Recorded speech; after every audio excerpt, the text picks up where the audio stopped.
গতকাল রাজবাড়ীতে কবর থেকে লাশ তুলে পুড়িয়ে ফেলার ঘটনা অনেক বেশি আলোচিত হয়েছে। সেই কারণে আরেকটা ঘটনার আলোচনা খানিকটা কম হয়েছে, সেটা হলো জাতীয় পার্টি অফিসে গতকালও আবার ভাঙচুর এবং অগ্নিসংযোগ করা হয়েছে। আমরা জানি জাতীয় পার্টিকে নিষিদ্ধ করার জন্য এক ধরনের মুভমেন্ট চলছে।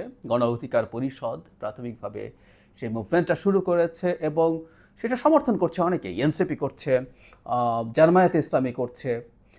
গতকালই ইনফ্যাক্ট ২৯টা দলের একটা সমাবেশ হয়েছে, সেখান থেকেও জাতীয় পার্টি নিষিদ্ধের আলাপ তোলা হয়েছে। এর মধ্যে বলা বাহুল্য জামায়াতে ইসলামী, এনসিপি, ইসলামী আন্দোলন তারা ছিলেন, সাথে আরও ছোট বাকি দলগুলো মিলে এই আহ্বান জানিয়েছেন। এ পর্যন্ত ঠিক আছে। একটা দল দেশে অপারেট করবে কিনা সেটা নিয়ে কারো না কারো যুক্তি থাকতে পারে, সেই যুক্তি দিয়ে তারা সরকারের কাছে দাবি জানাতে পারেন, আন্দোলন করতে পারেন, তারা চাপ প্রয়োগ করতে পারেন সরকারকে। সরকারের কোনো অফিস ঘেরাও, সরকারের প্রধান উপদেষ্টার কার্যালয় ঘেরাও, বাসভবন ঘেরাও, কুড বি এনিথিং।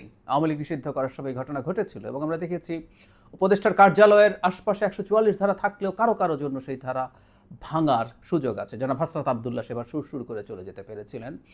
এবারও তারা যাক, যেহেতু এনসিপিও দাবি করছে হাসনাত আবদুল্লাহ বা এরকম কারো কারো জন্য এই পথ সম্ভবত খোলা থাকে, তারা আবার যান, গিয়ে চাপ তৈরি করুন। কিন্তু জাতীয় পার্টি কার্যালয়ের উপরে হামলা বন্ধ করতে হবে এবং সরকারকে আমরা দেখছি এই ব্যাপারে যথেষ্ট কার্যকর পদক্ষেপ নিচ্ছেন না। গতকাল যেটা হয়েছে সেটা হলো, প্রথম আলো রিপোর্টে দেখলাম পুলিশ এবং প্রত্যক্ষদর্শী সূত্র থেকে জানা গেছে ওখানে গণ অধিকার পরিষদেরই মিছিল যাচ্ছিল এবং সেই মিছিল থেকেই হামলা হয়, অগ্নিসংযোগ করা হয়।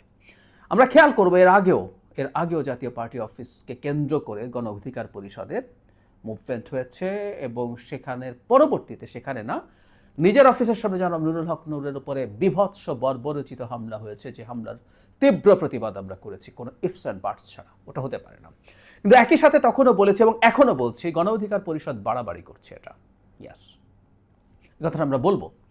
জাতীয় পার্টি নিষিদ্ধ করা নিয়ে তাদের দাবি থাকতে পারে, সেই দাবির জন্য আবারও বলছি বিভিন্ন জায়গায় তারা কর্মসূচি দিতে পারেন, কিন্তু এসব হামলা ভাঙচুর দেশের একটা অ্যানার্কি তৈরি করারই চেষ্টা বলে আমি মনে করি। এবং আমরা রিসেন্ট সময় একটার পর একটা ঘটনাকে যদি একত্র করি, সেক্ষেত্রে গণ অধিকার পরিষদকেও এর দায় নিতে হবে।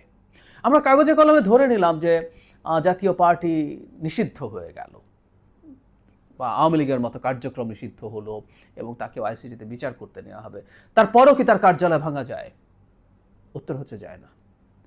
এবং আমি খুব অবাক হই, জাতীয় পার্টি অফিসকে কেন্দ্র করে এই ঘটনা ঘটার পরও সরকার সেখানে, অনেক কিছু পুলিশ ছিল শুনেছি, মানে পত্রিকায় দেখেছি, কিন্তু অ্যাডেকুয়েট ছিল না। এখানে কে কেন্দ্র করে যে একই রকম ঘটনা ঘটতে পারে, সরকার তো এগুলো বুঝতে হবে। সরকার যে জিনিসগুলো ঘটতেই পারে সেই জিনিসগুলো সামাল দিতে পারছে না, সেগুলোর জন্য প্রস্তুতি রাখছে না।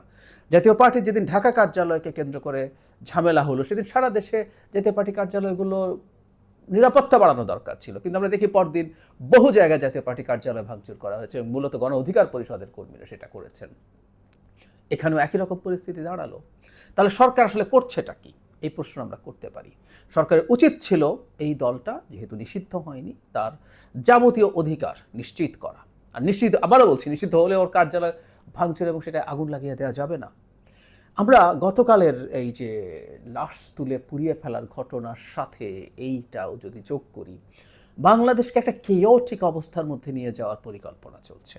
যারা নির্বাচন বানচাল করতে চান, নিজের পক্ষে পিছিয়ে দিতে চান, অথবা ওই যে বলছে একটা চাপ প্রয়োগ করে বিএনপির কাছ থেকে লেভারেজ আনতে চান, তারা দেশে একটা কেওস তৈরির চেষ্টা করছেন। It's very clear. গণ অধিকার পরিষদের কাছে আমাদের আহ্বান থাকবে, এই দলটাকে আমরা দীর্ঘদিন থেকে চিনি, জানি, দলে যারা নেতৃত্বে আছেন তাদেরকে জানি, যারা ব্যক্তিগতভাবে চিনি না চিনলেও আমরা তাদেরকে দেখেছি, তারা শেখ হাসিনার বিরুদ্ধে দুর্দান্ত লড়াই করেছেন 2018 সালে কোটা বিরোধী মুভমেন্টের সময়। পরবর্তীতেও তাদের গুরুত্বপূর্ণ লড়াইয়ের ইতিহাস আছে। কিন্তু এখন এই ঘটনাগুলো দেখে মনে করার কারণ আছে যে তারা কাউকে দিয়ে ব্যবহৃত হচ্ছেন। যদি হয়ে থাকেন সেটা তাদের রাজনৈতিক সিদ্ধান্তের ক্ষেত্রে হঠকারিতা হিসাবে আমরা দেখব এবং এটা খুবই ভুল কাজ তারা করছেন। আমি দলটার প্রতি আহ্বান জানাবো, তারা এ ধরনের হঠকারী পদক্ষেপ থেকে সরে আসবেন। বাংলাদেশ একটা অ্যানার্কির মধ্যে আছে, বাংলাদেশ সরকার কোনো কিছু ঠিকঠাক মতো ম্যানেজ করতে পারছে না, এই বার্তাগুলো আসলে ভালো না। সরকার করছেও না এবং সরকারকে সেই চাপের মধ্যে আরও বেশি করে ফেলার চেষ্টা হচ্ছে। আমি মনে করি গণ অধিকার পরিষদের কোনোভাবেই উচিত হবে না এই ধরনের কর্মকাণ্ডের সাথে নিজকে জড়িত করা। এতটুকু বলে আবারও শেষ করি, তাদের দাবি থাকতেই পারে। সেই দাবি গণ অধিকার পরিষদকে কতটুকু লেভারেজ দেবে জানি না, এই দাবি জামায়াতকে লেভারেজ দেবে। এখন গণ অধিকারের এই দাবি জামায়াতের পারপাস সার্ভ করছে সবচেয়ে বেশি। যাই হোক, তারপরও তারা সেভাবে চিন্তা করতে পারেন। ইভেন আমরা দেখলাম জামায়াত একটা বৃহত্তর জোটের চিন্তা করছে, যেখানে তারা বিএনপিকে নেবে না। বিএনপিকে জনাব তাহেরের একটা সাক্ষাৎকার দেখলো প্রথম আলোতে, মানে ব্যাপারটা এরকম যে মানে খুবই গর্বের সাথে বলছেন বিএনপিকে নাকচ করছি।